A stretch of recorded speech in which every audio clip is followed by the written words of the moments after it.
Gary Portelli is well known as one of Sydney's top trainers, but some people might not know that his love of the thoroughbred came from his earlier life showing horses. His partner Renae Dorney has won many Royal Show and national titles, and I caught up with them both to get their views on thoroughbred rehoming as Gary was judging Thoroughbred Day at the recent Sydney Royal Easter Show.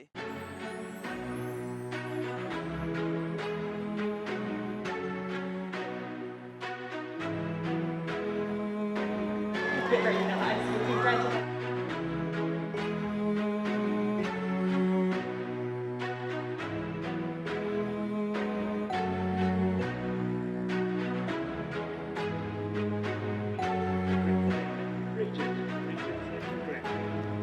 Gary, there's such a great crossover, isn't there, here at the Sydney Royal Easter Show between the racing industry and the equestrian world, particularly with these classes you've judged today, the Pope and the Crane, and it's just wonderful to see, isn't it? It's fantastic. For me, it's a dream come true.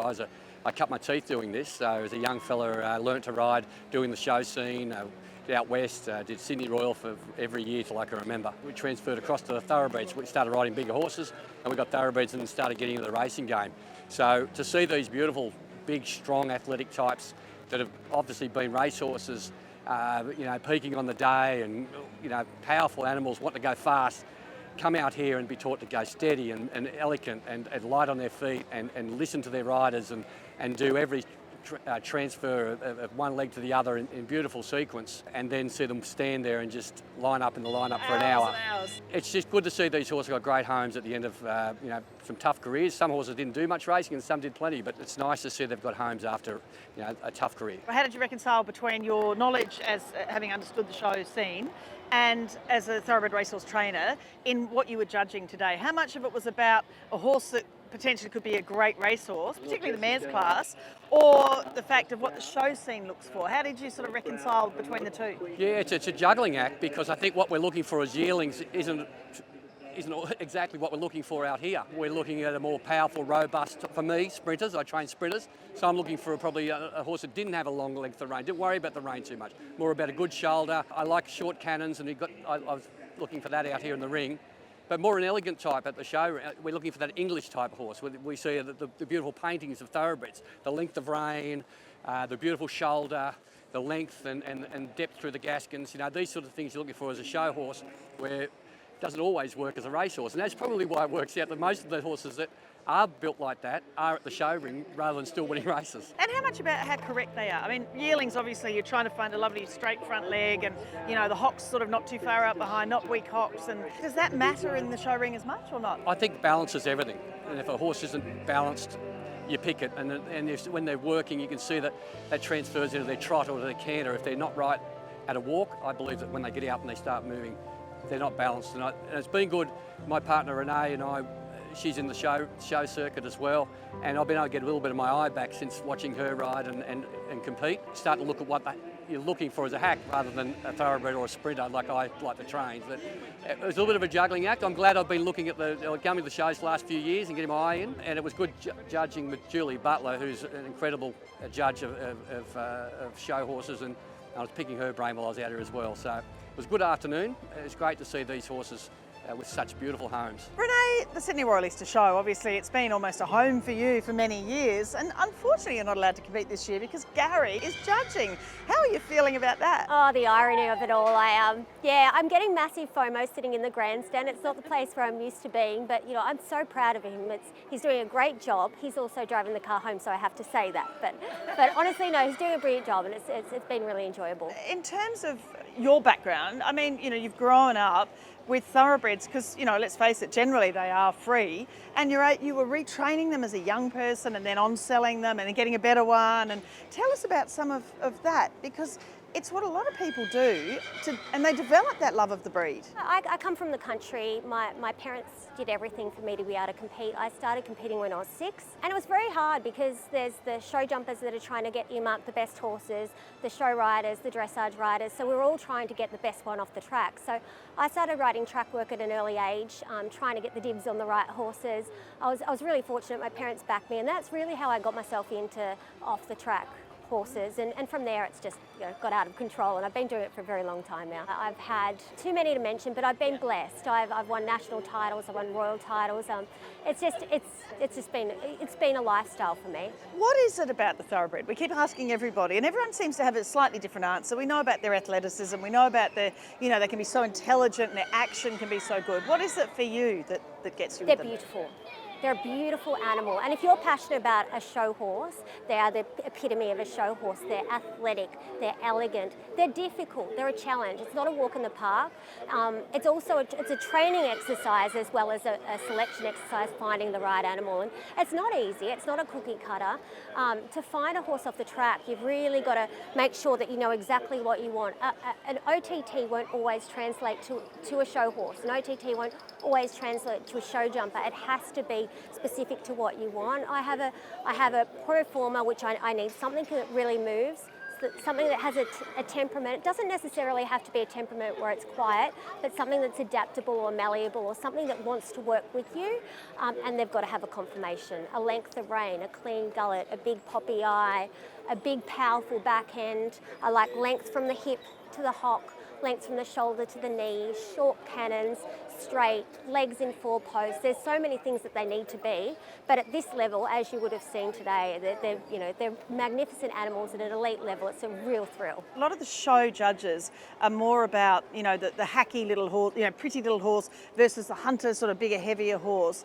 But to me, and interesting talking with Gary, but to me, I think, particularly with mares, that you want them to be a horse that is going to be an athlete. So if they're not the shape that could potentially throw you a good racehorse, is that what it's all about, or how do you see it? Interestingly, I met Gary here at the Easter show, by the way, but when we started talking about what he looks for in a horse and what I look for in a horse, they're very well aligned. You really need something that's going to be sound, that's going to be able to carry you through the journey. You also need something that's a light, like it's lit up, it's got energy, it's well aware of itself, it carries a bit of an enigma, it has a competitive attitude. They're all things over and above a normal horse that you're looking for, that elite horse, and that's what we're looking for. But it's interesting you talk about hunters versus open hacks. It's really great because England used to do hunter hacks, whereas we did open hacks, and they're very distinctly different horses.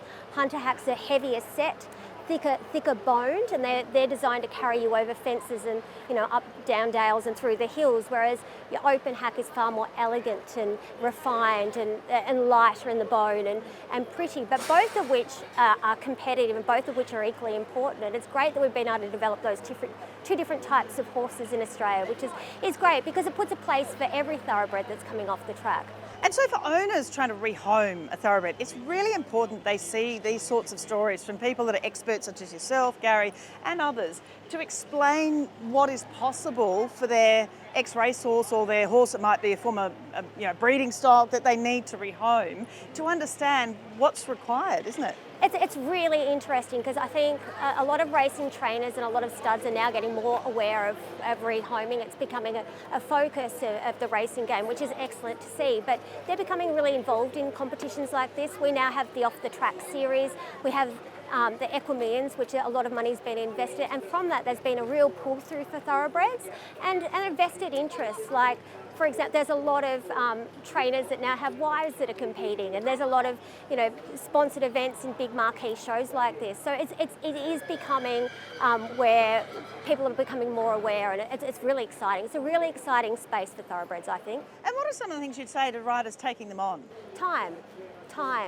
They're not a cookie cutter, they're not a simple horse. You've got to understand your horse, you've got to understand the process.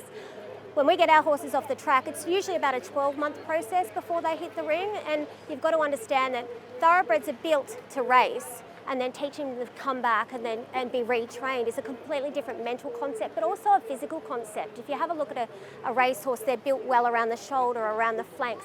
All their muscle tone is in their undercarriage. You look at a show horse, it's all on top. So what you've got to do is start to reshape them and be patient and accept the fact that they're not going to translate straight away. It's going to take some time and some re-education and slow patience, and you're going to get your horse because they're brilliant to work with. And you just love them. Absolutely, yeah. How do you think trainers in the racing industry can assist these horses? Well, I think prize money would be a great kick along. We've seen the off-track shows now that Racing New South Wales have put on. Now that's attracting a lot of people interested in buying our horses that are retiring. And I think that's a big incentive. Money is the greatest incentive for anything. Now if there's prize money involved at the big end of the shows, the Sydney Royal, the off-the-track shows, these horses will find more homes and there'll be more people after them. So I think that's important. I believe that if the money comes, the people will come buying them. Racing owners a lot of them don't know about this whole thing. Would you say get along and have a look at whether it's your local show or come out to the Royal shows and see how magnificent these horses look? It's like winning a Group 1 for the owners and the riders of these horses. Exactly. The girl that won the Pope Cup today was shocked. They had to call the number out 3 times. She had no idea that she'd won, and she said, I just can't believe I've won. And this is what these kids and these adults, this is the event of the year. If thoroughbred owners came out and watched a few more shows and it was a bit better publicised, we saw more in the papers, we saw more on TV, then I think it's like anything, it becomes more popular. And I've said it before, it's a great thing for these horses. We talk about welfare, well this is where it starts. Everyone out here loves their thoroughbreds, and you obviously do as well. They're an incredible breed. They are, and we love all of our horses, but it's just the thoroughbreds are a unique animal. They're bred to go fast. So to get them to calm down and do this beautiful work that they are doing today takes a lot of skill and things to go right on the day.